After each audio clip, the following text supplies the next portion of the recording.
अस्सलाम वालेकुम दोस्तों, मैं आपको परफेक्ट वेब सॉल्यूशंस की तरफ से जेंगो रेस्ट फ्रेमवर्क की इस वीडियो ट्यूटोरियल सीरीज़ के पार्ट 7 में खुशामदीद कहता हूं। दोस्तों, मेरा नाम इमरान कासिम है और जेंगो रेस्ट फ्रेमवर्क की इस वीडियो ट्यूटोरियल सीरीज़ में हम इसकी डॉक्यूमेंटेशन को इस्तेमाल करते हुए रेस्टफुल एपीआईज क्रिएट करना सीख रहे हैं।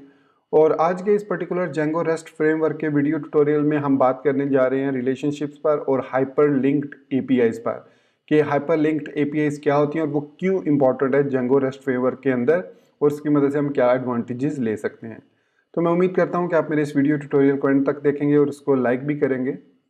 इसके अलावा अगर आप हमारे इस चैनल परफेक्ट वेब सॉल्यूशंस पर न्यू हैं तो इसको सब्सक्राइब करते हुए बेल के नोटिफिकेशन आइकन को प्रेस कर लीजिएगा और साथ में ऑल नोटिफिकेशंस को भी ऑन कर लीजिएगा ताकि आने वाले वीडियो ट्यूटोरियल्स की नोटिफिकेशंस आपको मिलती रहें और आप उनसे अप टू डेट रह सकें। Thank you very much. तो चलिए शुरू करते हैं आज के इस जेंगो रेस्ट फ्रेमवर्क के वीडियो ट्यूटोरियल को और सीखते हैं रिलेशनशिप्स के बारे में और हाइपर लिंक्ड एपीआईज के बारे में। तो यहाँ पर इस वक्त मेरे पास जेंगो रेस्ट फ्रेमवर्क की डॉक्यूमेंटेशन ओपन है और यहाँ पर मैं जाऊँगा ट्यूटोरियल्स के अंदर और ट्यूटोरियल से मैं जाऊँगा relationships and hyper linked APIs के लिंक पर और यहाँ पर जो स्टेप्स हैं उनको कुछ को मैं फॉलो करूँगा, कुछ को मैं स्किप करूँगा क्योंकि उनकी ज़रूरत नहीं है हमें। तो इसमें जो सबसे पहला स्टेप उसने बताया कि creating an end point for the root of over API. उसके कहने का मकसद ये है कि हम जब यहाँ पर अपने रूट को ओपन करते हैं तो हमारे पास कुछ इस किस्म का पेज आता है कि आपके पास ये सारी यूआरएल्स हैं लेकिन आपके पास जो रूट है उसकी कोई यूआरएल डिफाइन नहीं है। तो इसके लिए हम यूज़ करेंगे इस स्निपेट को और उसने कहा कि snippets.views.py के अंदर जाकर आप इस कोड को ऐड करें। तो हम इस कोड को यूज़ नहीं करेंगे, हम एपीआई व्यूज़ को यूज़ करेंगे जो क्लास बेस्ड कंपोनेंट है, जो क्लास बेस्ड व्यू है ये यूज़ कर रहा है फंक्शन बेस्ड व्यू और एपीआई व्यू का डेकोरेटर उसको यूज़ कर रहा है फ्रॉम रेस्ट फ्रेमवर्क और एक रिस्पॉन्स रिटर्न कर रहा है यूजिंग अ रिवर्स फंक्शन जो कि किसी भी यूआरएल के नेम को लेकर उसकी यूआरएल जो भी बनती है वो उसको जनरेट करके देता है। तो इस कोड को हम यहाँ से कॉपी करते हैं, सिर्फ ये कोड हमें चाहिए और यहाँ पर मेरे पास VS कोड ओपन है जिसमें मैंने इसको ओपन किया हुआ है views.py को, serializers.py को, urls.py को और models.py को फ्रॉम ओवर ब्लॉग ऐप। तो यहाँ पर व्यूज़ के अंदर मैं इसको ऐड कर देता हूँ तो अब हमारे पास रिवर्स का फंक्शन अवेलेबल हो गया। तो यहाँ पर मैं क्लास क्रिएट करूँगा, क्लास API रूट और इसके अंदर मैं ऐड करूँगा API व्यू को, क्लास को और फिर यहाँ पर डिफाइन करेंगे सिंपल वन फंक्शन गेट। तो सबसे पहला सेल्फ होता है, उसके बाद रिक्वेस्ट है, उसके बाद हम यहाँ पर format is equal to none देंगे। तो इस गेट फंक्शन के अंदर तो बेसिकली हमने सिर्फ एक काम करना है, वो है रिटर्न करना है रिस्पॉन्स को और इस रिस्पॉन्स में हमने रिटर्न करना है एक ऑब्जेक्ट को जिसमें हमारी तमाम की तमाम यूआरएल्स होंगी जो हमने urls.py के अंदर डिफाइन की हुई हैं। तो मैं यहाँ पर क्विकली एक और काम करता हूँ कि यूज़र्स डिटेल और यूज़र्स लिस्ट को इस्तेमाल करते हुए क्विकली मैं यहाँ पर एक कैटेगरी लिस्ट, क्योंकि हमारे पास कैटेगरीज भी है ना तो उनकी भी लिस्ट में क्रिएट कर लेता हूँ। सो कैटेगरी लिस्ट और इसको भी लिस्ट एपीआई व्यू से कर लेते हैं और यहाँ पर आ जाएगा category dot objects dot all और सीरियलाइजर, हम इसके लिए भी कैटेगरी का सीरियलाइजर भी यूज़ कर लेते हैं जो हमने सीरियलाइजर्स में क्रिएट किया हुआ है। तो इस कोड को एक दफ़ा फिर कॉपी कर लेता हूँ मैं और यहाँ पर भी कर देता हूँ पेस्ट और इसका नाम रख देते हैं कैटेगरी डिटेल। सो हमारे पास कैटेगरी लिस्ट और कैटेगरी डिटेल के भी व्यूज़ क्रिएट हो गए। अब इसकी यूआरएल्स भी यहाँ पर हम क्रिएट कर लेते हैं, तो यहाँ पर चाहे ऊपर क्रिएट कर ले चाहे एंड पर। सो यहाँ पर अब हम लिखेंगे कैटेगरीज स्लैश और इसके लिए हम यहाँ पर पहले इंपोर्ट कर लेते हैं उनको। So category list comma category detail, okay हो गया। तो यहाँ पर अब हम लिखेंगे category list dot as view function है। तो उसके बाद हमें तमाम जितने भी यूआरएल्स क्रिएट किए हैं उनके नेम देने पड़ेंगे, ये ज़रूरी है रिवर्स मेथड के लिए। सो इसका नेम हम देंगे कैटेगरीज, ठीक हो गया। और उसके बाद हम क्रिएट करेंगे path categories slash int pk, same वही जो हमने इससे पहले किया था यूज़र्स और पोस्ट के लिए, category detail dot as view और इसका जो नेम हम सेट करेंगे उसमें हम लिखेंगे सिंगल कैटेगरी नाम दे देंगे इसको, ओके। और उसके बाद यूज़र जो हमारे पास हैं तो इनको नेम दे देते हैं हम यूज़र्स सिंगल कोट या डबल कोट जो भी आप यूज़ करें, कॉमा इसको दे देते हैं, सिंगल यूज़र है so name is equal to single user, ये हमने इसको नेम दे दिया। इसके बाद पोस्ट है हमारे पास, so name is equal to post और इसको नाम दे देते हैं name is equal to single post. So हमने नेमिंग कन्वेंशंस दे लिए, तो हमारे पास कैटेगरीज आ गया, यूज़र्स का लिंक आ गया, पोस्ट का लिंक आ गया और पोस्ट का। अगर मैं यहाँ पर पेज को रीलोड करता हूँ अपने होम पेज को, तो यहाँ पर अब हमें कैटेगरीज और उनका नेम और तमाम के तमाम उनके फॉर्मेट नेम के साथ अब यहाँ पर यूआरएल्स, सारी यूआरएल्स मिल गई हैं। तो वापस अब हम आते हैं VS कोड में और यहाँ पर views.py के अंदर जो हमने API रोट क्रिएट किया है, तो इसके अंदर अब हम ऑब्जेक्ट क्रिएट करते हैं। तो सबसे पहले हमें चाहिए कैटेगरीज, सो कैटेगरीज यहाँ पर हमने लिखा और इसको देंगे रिवर्स, जो तरीका आप उसने यूज़ किया है यहाँ पर, ये देखिए ये वाला, इसी को हम यूज़ कॉपी कर लेते हैं, यहाँ पर पेस्ट कर देते हैं। अब यूज़र तो है, दूसरी चीज़ हमारे पास पोस्ट्स हैं, सो इसके लिए हमारे पास यूज़र्स लिस्ट में नहीं है बल्कि यूज़र्स है, और इसके लिए स्निपेट्स लिस्ट नहीं है बल्कि पोस्ट्स हैं।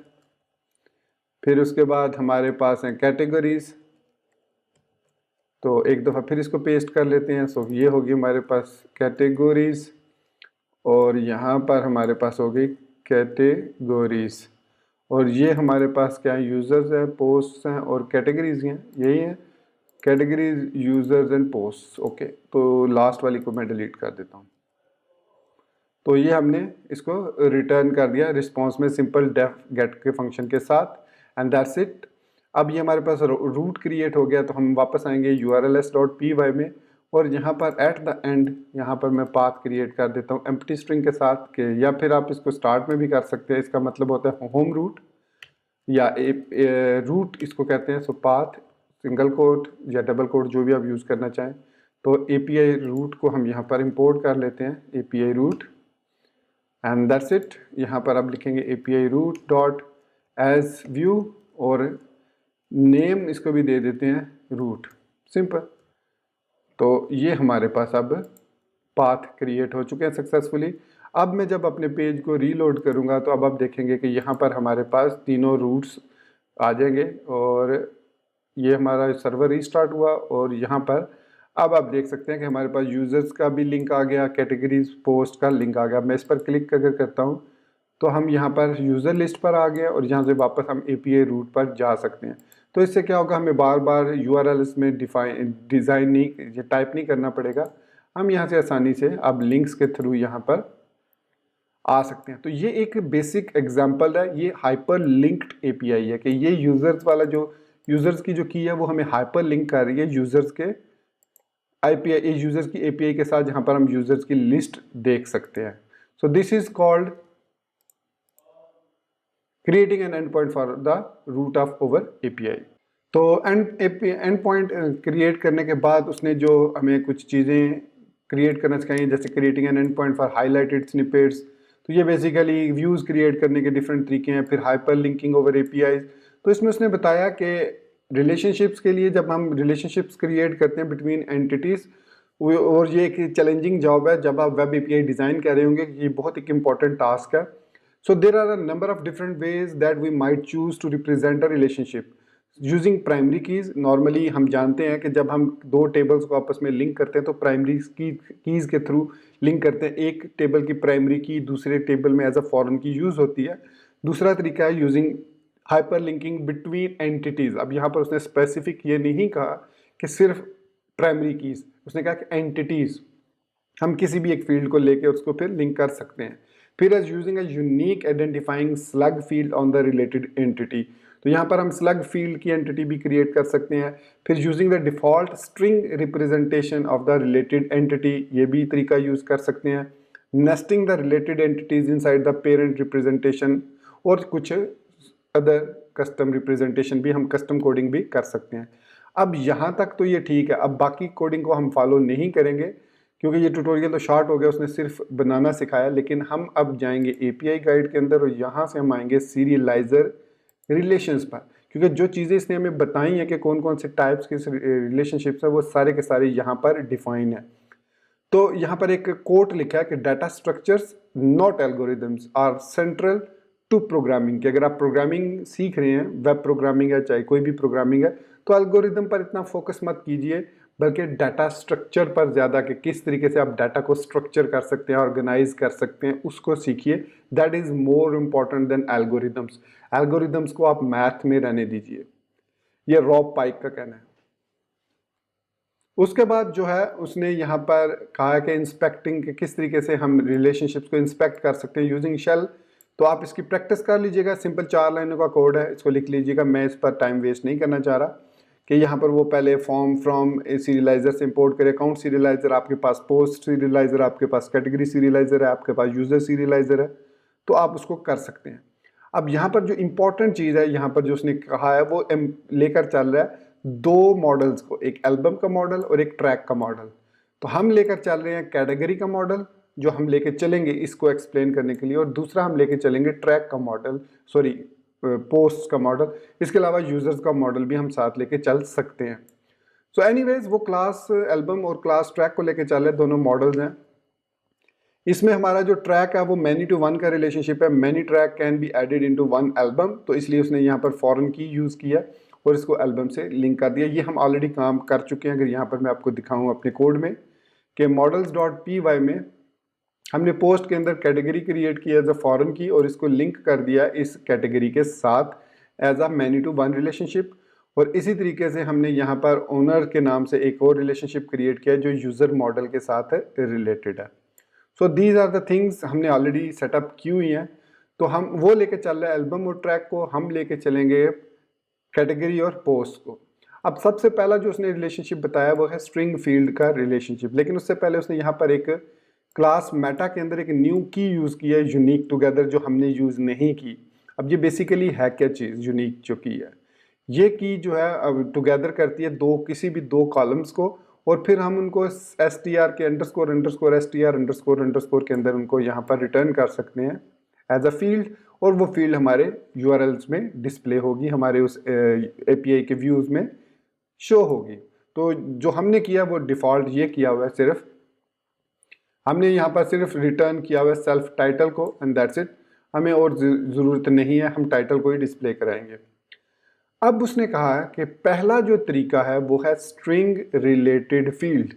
स्ट्रिंग रिलेटेड फील्ड का मतलब है कि जब आप सीरियलाइजर के अंदर सीरियलाइजर को इस्तेमाल करते हुए स्ट्रिंग रिलेटेड फील्ड पर रिलेशनशिप क्रिएट करेंगे, तो रिलेटेड टेबल्स के अंदर अंडरस्कोर अंडरस्कोर str अंडरस्कोर जो भी डाटा होगा वो उस तरीके से डिस्प्ले हो जाएगा उसके नाम से जो str के अंदर मौजूद है।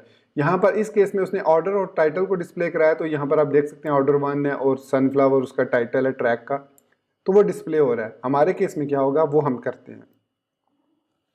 तो यहाँ पर मैं serializers.py में आता हूँ और पोस्ट सीरियलाइजर के अंदर यहाँ पर आप देख सकते हैं यहाँ पर हम कैटेगरी डिस्प्ले करवा रहे हैं। तो इट्स मीन कि जब मैं पोस्ट को लिंक करूँगा तो क्या होगा, हमें डिस्प्ले यहाँ पर जब मैं पोस्ट को ओपन करूँगा तो यहाँ पर हमारे पास एक कैटेगरी आईडी आ रही है, कैटेगरी आईडी। तो मैं चाह रहा हूँ कि आईडी की जगह पर कैटेगरी का नेम आए, क्योंकि हम टाइटल को डिस्प्ले कर रहे हैं। तो मैं यहाँ पर क्या करूँगा, तो मैं इस कैटेगरी को, ये जो हमने यहाँ पर कैटेगरी आईडी हमें शो हो रही है, इसकी जगह पर मैं यहाँ पर category is equal to serializers dot string related field को यूज़ करते हुए मैं मैनी की को फॉल्स कर दूंगा। बाय डिफ़ॉल्ट जो है वो many is equal to true होता है, वो उस सूरत में होता है जब आप मल्टीपल रिकॉर्ड्स को फेच कर रहे हो। अब चूंकि हमें पता है कि पोस्ट का जो लिंक है कैटेगरी के साथ वो मैनी टू वन का है, कि हर पोस्ट के अगेंस्ट एक ही कैटेगरी है, तो इसलिए मैं यहाँ पर many is equal to false किया हुआ है। अगर मुझे पता हो कि मैनी कैटेगरीज रिटर्न हो सकती हैं तो then I can say many is equal to true. तो इतना करने के बाद मैं जब सेव करूँगा तो अब जो भी हमने str फंक्शन के अंदर जो डिफाइन किया हुआ है मॉडल्स के अंदर अंडरस्कोर str के अंदर, यहाँ पर जो चीज़ भी हमने रिटर्न की है वो जो चीज़ है वो अब डिस्प्ले हो जाएगी हमारी API के अंदर। तो इसको टेस्ट करते हैं वापस सीरियलाइजर में, ब्राउज़र में आता हूँ, एक दफ़ा इसको रीलोड करता हूँ तो everything is fine, server is working. अब मैं जब पोस्ट पे क्लिक करूँगा तो हमें यहाँ पर देखिए कैटेगरी के साथ इलेक्ट्रॉनिक्स, कैटेगरी के साथ कॉस्मेटिक्स लिखा हुआ नज़र आ रहा है। जो 2 पोस्ट हमने क्रिएट की हैं उनके साथ हमें कैटेगरी कॉस्मेटिक्स और कैटेगरी इलेक्ट्रॉनिक्स नज़र आ रहा है। हम इसको दूसरे तरीके से भी कर सकते थे, जिस तरीके से हमने प्रीवियसली किया था कि हमने मॉडल के अंदर जब रिलेशनशिप क्रिएट किया था तो ऑथ डॉट यूज़र यूज़ किया था। तो हम इसी तरीके से यहाँ पर भी कर सकते थे, but this is the best way कि मॉडल को जितना क्लीन रख सके। इवन मुझे ये चाहिए था कि यहाँ पर मैं यूज़र को यूज़ करूँ बजाय ऑथ डॉट यूज़र के, तो फिर यूज़र की आईडी शो होती, मतलब यहाँ पर यूज़र है तो मुझे यूज़र जो है वो इंपोर्ट करना होगा। यहाँ से मैं इंपोर्ट कर लेता हूँ यूज़र मॉडल को इस तरीके से। So this is the proper way. ये हमने यूज़र इंपोर्ट कर लिया, तो अब हमारा रिलेशनशिप सक्सेसफुली ओनर के साथ क्रिएट हो चुका है। लेकिन अब यूज़र की आईडी शो होगी हमें, जहाँ पर एडमिन लिखा हुआ आ रहा है ओनर के सामने, वहाँ पर हमें अब यहाँ पर शो होनी चाहिए सर्वर रीलोड हुआ है और related name is equal to post है, और यहाँ पर ठीक है एडमिन और ओनर हमारे पास आ रहा है। ओनर को सीरियलाइजर के अंदर हमने क्या किया हुआ है, पोस्ट के अंदर हमने ओनर को डिस्प्ले करवाया हुआ है, और यहाँ पर हाँ सोर्स के अंदर हमने ओनर डॉट यूज़र नेम दिया हुआ है। तो इस वजह से वो उसे यूज़र नेम को डिस्प्ले कर रहा है। तो यहाँ पर सिंपल अगर ओनर होता तो वो उसकी आईडी को डिस्प्ले करता, या अगर यहाँ पर कुछ भी ना होता और सिंपल रीड ओनली फील्ड होती तो ये यहाँ पर अब वो कह रहा है कि it is redundant to specify source is equal to owner on field read only field in serializer posted because it is the same as the field remove the source keyword. तो वो कह रहा है कि भाई इसको रिमूव कर दो, इसकी ज़रूरत नहीं है। ये उसी सूरत में जब आप किसी सिंगल फील्ड को डिस्प्ले करवाना चाह रहे हैं। तो अब मैंने इसको रिमूव कर दिया। अब इसको रीलोड करता हूँ। आई थिंक सर्वर क्रैश हो चुका है, नहीं रन हो चुका है सर्वर। रीलोड करूँगा तो सर्वर रीलोड होने में थोड़ा सा टाइम लेता है, तो इस वजह से। तो अब हमारे पास वो क्या कह रहा है कि object of type user is not Jason serialisable. तो वो कह रहा है कि जो यूज़र है वो सीरियलाइजेबल नहीं है इस रीड ओनली फील्ड के साथ। तो आप यहाँ पर source is equal to owner dot user name दे देंगे, तो वो सिंगल उस फील्ड को डिस्प्ले कर देगा। इसलिए उसने यहाँ पर भी यूज़र डॉट ओनर नेम किया। तो अब अगर मैं इसको रीलोड करूँगा तो सर्वर को रीस्टार्ट होने में, अब रीस्टार्ट हो रहा है सर्वर, थोड़ा सा टाइम ले लेता है कभी कभी। तो रीलोड किया। अब हमारे पास उसका ओनर नेम आ जाएगा यहाँ पर। तो मैंने क्या किया, मैंने सिंपली क्लीन किया है इसको यहाँ से मॉडल्स के अंदर से। अब हमारे पास जो रिलेशनशिप क्रिएट हो रहा है वो सिंपल यूज़र की बेस पर हो रहा है, और रिलेटेड नेम में पोस्ट हमने दे दिया। अगर ना भी दे तो भी कोई फ़र्क नहीं पड़ता। लेकिन यहाँ पर सीरियलाइजर्स में हम यूज़ कर रहे हैं रीड ओनली फील्ड को, तो यहाँ पर हम स्ट्रिंग फील्ड को भी यूज़ कर सकते हैं। और सेम इसी तरीके से string related field many is equal to false करके इसको इस तरीके से भी हम यूज़ कर सकते हैं। String related field many is equal to false, ठीक है। और इसको सेव करते हैं। तो अब यहाँ पर मॉडल हमने यूज़र को डिफाइन नहीं किया हुआ, अब देख सकते हैं। तो क्या हमें डिस्प्ले होगा, मैं रीलोड करता हूँ इसको। तो देखिए नेम ही वो बेसिकली मॉडल हमें रिटर्न कर रहा है, तो इस वजह से यहाँ पर नेम ही रिटर्न होगा।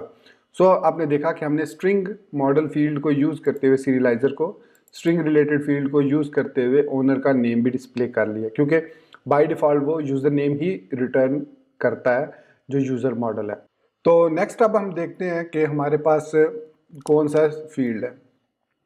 तो ये तो आपको समझ लगी होगी। तो इसमें यहाँ पर एक चीज़ और ध्यान में रखने वाली है कि ये जो स्ट्रिंग रिलेटेड फील्ड है ये अंडरस्कोर अंडरस्कोर str अंडरस्कोर को यूज़ करती है। तो दूसरा ये फील्ड रीड ओनली है, मतलब इसको आप एडिट नहीं कर सकते। तो जब भी आप इसको ऐसी फील्ड्स पर यूज़ करें जहाँ पर आप इसको रीड ओनली रखना चाह रहे हैं, और इसका एक ही आर्गूमेंट है, वो है मैनी।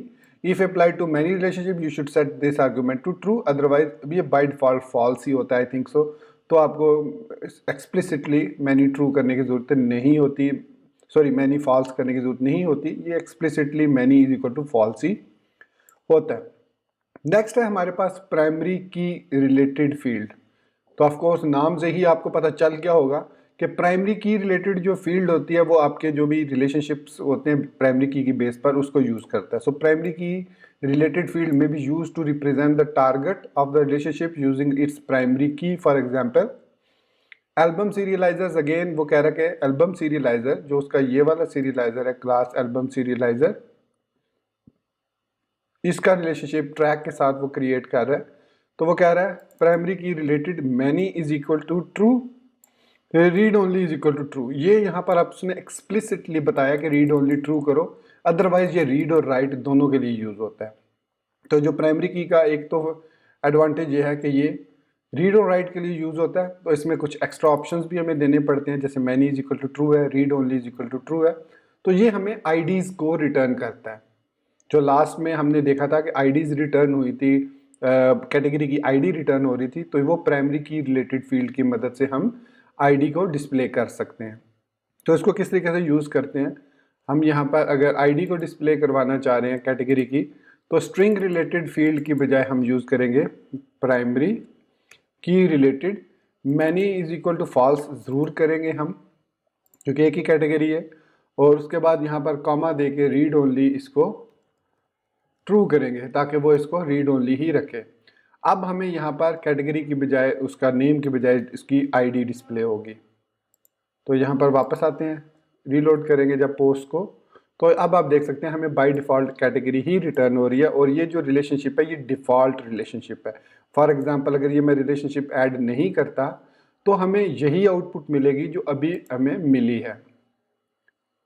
सॉरी, सर्वर को रीस्टार्ट होने दें, समटाइम सर्वर लेट होता है रीस्टार्ट होने में।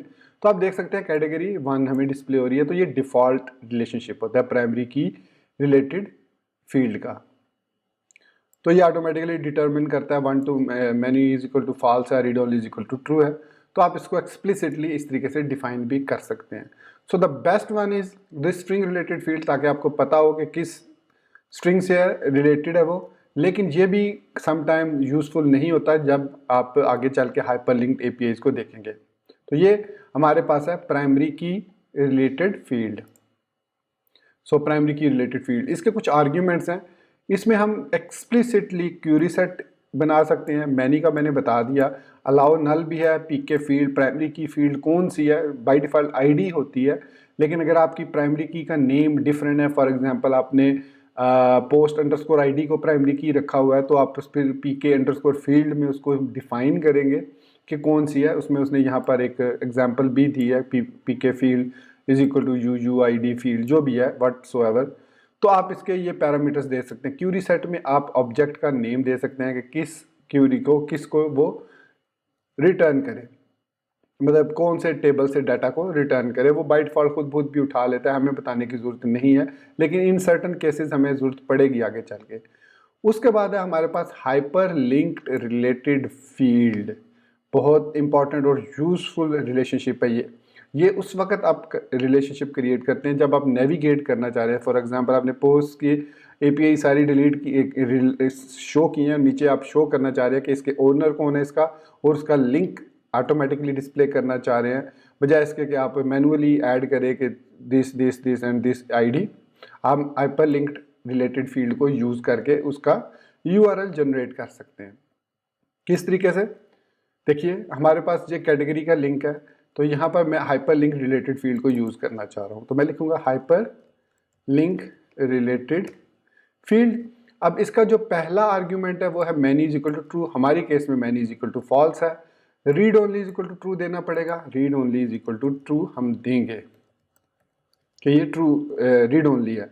अब जो लास्ट इसका है व्यू नेम, बहुत इंपॉर्टेंट है, ये जहन में रखिएगा कि व्यू अंडरस्कोर नेम का मतलब है कि आपने urls.py के अंदर जो कैटेगरी लिस्ट, जो इस कैटेगरी का नेम दिया है, कैटेगरी डिटेल का, उसका जो नेम आपने दिया है ये वाला सिंगल कैटेगरी, इसको आप कॉपी करेंगे और इसको यूज करेंगे व्यू नेम में, व्यू अंडरस्कोर नेम में, इस तरीके से। ये है इसका प्रॉपर यूज करने का तरीका हाइपर लिंक्ड रिलेटेड फील्ड का। तो यह है हमारे पास हाइपर लिंक्ड एपीआई का पहला स्टेप। अब मैं वापस ब्राउज़र में आता हूँ, और अब मैं जब इस पेज को रीलोड करूँगा तो जो ये हमारे पास कैटेगरी है ना, इसका लिंक क्रिएट हो चुका होगा बेस्ड ऑन द प्राइमरी की। मैं इसको रीलोड करता हूँ, तो आपने देखा कि यहाँ पर कैटेगरी के साथ ही हमें लिंक मिल गया। अब इस पर हम क्लिक करके नेविगेट कर सकते हैं उस नेक्स्ट पे आर्गुमेंट पे। तो यहाँ पर वो एक एरर दे रहा है, एरर को हम फिक्स कर लेते हैं। एरर ये है कि urls.py के अंदर हमने एज व्यू को फंक्शन नहीं डिक्लेयर किया। सो ये था एरर। वापस आते हैं, रीलोड करते हैं तो हमारा error, server I think restart नहीं हुआ या क्रैश हो चुका है, रीस्टार्ट हो चुका है। तो अब ये देखिए, अब हमारे पास ये आईडी डिस्प्ले होगी। अब हम एपीआई रूट से कैटेगरी लिस्ट में और कैटेगरी लिस्ट से कैटेगरी डिटेल में हैं। वापस हम कैटेगरी लिस्ट में आते हैं तो यहाँ पर हमारे पास तमाम कैटेगरीज की लिस्ट आ जाएगी और एपीआई रूट पे यहाँ पर तो हम आ ही सकते हैं और यहाँ से वापस पोस्ट पर जा सकते हैं और यहाँ पर पोस्ट को डिस्प्ले कर सकते हैं और उसके साथ कैटेगरी का हाइपर लिंक्ड रिलेटेड फील्ड को इस्तेमाल करते हुए हमने यूआरएल भी जनरेट कर लिया है। तो होपफुली ये चीज़ आपको समझ लगी होगी कि हाइपर लिंक्ड जो हमारे पास हाइपर लिंक्ड एपीआई है रिलेटेड फील्ड की, वो क्या काम करती है। इसके कुछ पैरामीटर्स भी हैं। तो नोट यहाँ पर वो कह रहा है कि the field is design for objects that map to the URL that accept a single URL keyword argument as set using the lookup field and lookup URL KW args. तो इनको आपको अभी परेशान होने की ज़रूरत नहीं है इनके बारे में। तो इसमें इंपॉर्टेंट जो कीज़ हैं, जो इसकी पैरामीटर्स है, वो व्यू नेम है, मैनी है और उसके बाद फॉर्मेट तो खैर हमने नहीं दिया, हमने सिर्फ दो चीज़ें दी हैं। एक हमने इसमें दिया है many is equal to false, एक read only is equal to true और एक व्यू नेम। तो यही इसके फील्ड हैं। रीड ओनली यहाँ पर रीड ओनली, ये read only is equal to true है तो हमने read only is equal to true किया हुआ है।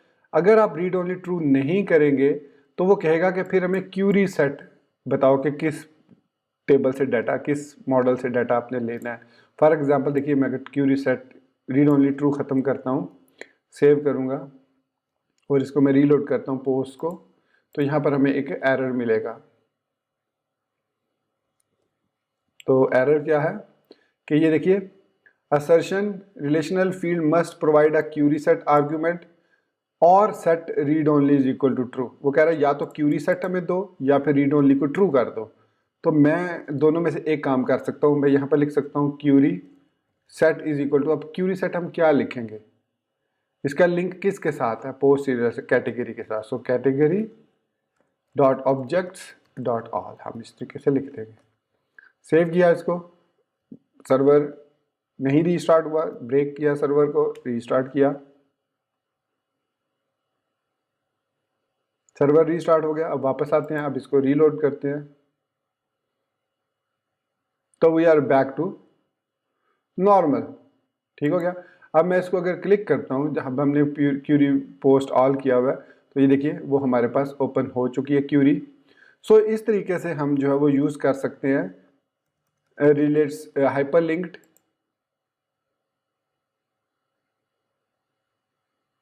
रिलेटेड फील्ड को। राइट हो गया। तो उसके बाद जो नेक्स्ट है हमारे पास वो है slug related field. So slug related field में be use to represent the target of the relationship using a field on the target. तो यहाँ पर वो यूज़ कर रहा है टाइटल को एज अ स्लग फील्ड। तो सेम चीज़ है, आप किसी भी फील्ड को उठाकर उसका स्लग फील्ड क्रिएट कर दें। तो फॉर एग्जांपल इसी कैटेगरी को ले लेते हैं, मैं इसको कमेंट करता हूँ और लिखता हूँ यहाँ पर category is equal to serializer dot slug related field. अब इसमें सबसे पहले हमें व्यू नेम देना पड़ता है। Many is equal to true है तो many is equal to false है हमारे पास, क्योंकि एक ही कैटेगरी है। रीड ओनली ट्रू देंगे तो ताकि हमें क्यूरी सेट ना देना पड़े। उसके बाद स्लग फील्ड कौन सी है, किस बेस पर, तो slug field is equal to title ही है, हमने भी टाइटल ही दिया हुआ है तो इसको सेव कर देते हैं। सेव किया, सर्वर को देखते हैं रीस्टार्ट हुआ है properly, performing system check, okay start हो गया। अब हम इसको रीलोड करते हैं दोबारा से, एपीआई रूट पे आते हैं, यूजर पोस्ट पे आते हैं। तो देखिए अब हमारे पास यहाँ पर इलेक्ट्रॉनिक्स लिखा हुआ आ रहा है, हमारे पास जो हाइपर लिंक्ड है वो ख़त्म हो चुका है अब। तो जो स्लग रिलेटेड फील्ड है उसमें हमारे पास जो इम्पोर्टेंट थिंग है वो ये है कि यहाँ पर हमारे पास कैटेगरी का नेम आ रहा है। तो ये तो स्ट्रिंग फील्ड की सूरत में भी आ रहा था, फिर इसकी ज़रूरत क्यों है, हमें स्लग रिलेटेड फील्ड की ज़रूरत क्यों है जब हम स्ट्रिंग रिलेटेड से भी काम कर सकते हैं। तो यहाँ पर भी वही चीज़ आ रही है। सो फ़र्क ये है कि by default this field is read write. हम इसके मदद से अगर डाटाबेस में रिकॉर्ड को इंसर्ट करना चाह रहे हैं तो वो हम रिलेशन पे इंसर्ट कर सकते हैं। वो हम आगे चल के देखेंगे कि how to insert record in the related field columns. तो ये हो गया हमारे पास, इसलिए हमने रीड ओनली ट्रू किया हुआ था कि वो इसमें इंसर्ट ना कर सके। उसके अलावा अगर आपके पास टाइटल मल्टीपल कॉलम्स के टाइटल सेम है तो आप unique is equal to true भी कर सकते हैं ताकि सिर्फ यूनिक रिकॉर्ड शो हो। ये उसने यहाँ पर एक नोट दिया हुआ है। तो इसकी आर्ग्यूमेंट्स देख सकते हैं, स्लग फील्ड है, क्यूरी सेट है। अगर मैं read only is equal to true किया हुआ है तो क्यूरी सेट करने की जरूरत नहीं है। Many true false, allow null true false. उसके बाद है हमारे पास hyperlinked identity field. So this field can be applied as an identity relationship such as the URL field on a hyperlinked model serializer। तो ये जो field है ये सिर्फ और सिर्फ काम करती है हाइपरलिंक्ड मॉडल सीरियलाइजर के साथ, और हम यूज़ कर रहे हैं model serialiser. So it means ये फील्ड हम सिर्फ यूज़ कर सकते हैं जब हम यहाँ पर हाइपरलिंक मॉडल सीरियलाइजर यूज़ कर रहे हो। ये सिर्फ और सिर्फ उसके लिए काम करती है, और इसका पर्पज़ वही सेम है जो इससे प्रीवियस हमने देखा था जब हमने यूज़ किया था हाइपरलिंक्ड हाइपरलिंक्ड रिलेटेड फील्ड को। और ये जो फील्ड है बाय डिफ़ॉल्ट रीड राइट के लिए है, और ये जो फील्ड है ये भी by default this field is always read only. तो वो ये कह रहा है कि ये सिर्फ और सिर्फ रीड ओनली है, तो इसको यूज़ करने की ज़रूरत नहीं है हमें हाइपरलिंक्ड आइडेंटिटी फील्ड को। हम उस प्रीवियस वाली को यूज़ कर सकते हैं हाइपरलिंक्ड रिलेटेड फील्ड को। तो इसके लिए फिर हमें क्योंकि मॉडल का भी इंजेक्शन भी चेंज करनी पड़ेगी, हमें यहाँ पर मॉडल सीरियलाइजर की बजाय हाइपरलिंक मॉडल सीरियलाइजर को यूज़ करना पड़ेगा। तो अगर आप जनरेट करना चाह रहे हैं कोई यूआरएल जो रीड ओनली हो, उसमें आप कोई रिकॉर्ड इंसर्ट नहीं करना चाह रहे, देन आप इस फील्ड को यूज़ कर सकते हैं। सो ये है हमारे पास basic information of related different kind of related fields और किस तरीके से हम उनको डिस्प्ले कर सकते हैं। तो दोस्तों ऑलरेडी ये वीडियो ट्यूटोरियल 30 मिनट्स प्लस का हो चुका है, मेरा आइडिया भी यही था तो 25 टू 30 मिनट का। तो अब हम नेस्टेड रिलेशनशिप्स जो यहाँ पर मेंशन है, और इसके अलावा राइटेबल नेस्टेड सीरियलाइजर्स के हम किस तरीके से राइट कर सकते हैं डाटा में, फिर कस्टम रिलेशनल फील्ड्स और उसके एग्जांपल, फिर कस्टम हाइपरलिंक्ड फील्ड, तो इनको हम नेक्स्ट वीडियो ट्यूटोरियल में कवर अप करेंगे इन तमाम रिलेशनशिप्स को, ठीक है। और इसके अलावा हम रिवर्स रिलेशनशिप्स को भी आगे चल के आने वाले वीडियो ट्यूटोरियल में डिस्कस करेंगे कि कैसे हम रिवर्स रिलेशनशिप क्रिएट कर सकते हैं।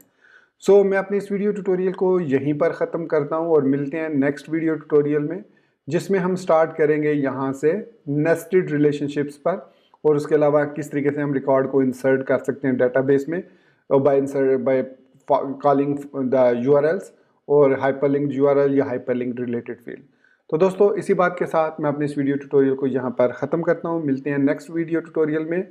टिल देन मुझे अपनी दुआ में याद रखिएगा, और चैनल को सब्सक्राइब करना, वीडियो को लाइक और शेयर करना, और बेल आइकन के साथ साथ ऑल नोटिफिकेशंस को ऑन करना बिल्कुल मत भूलिएगा।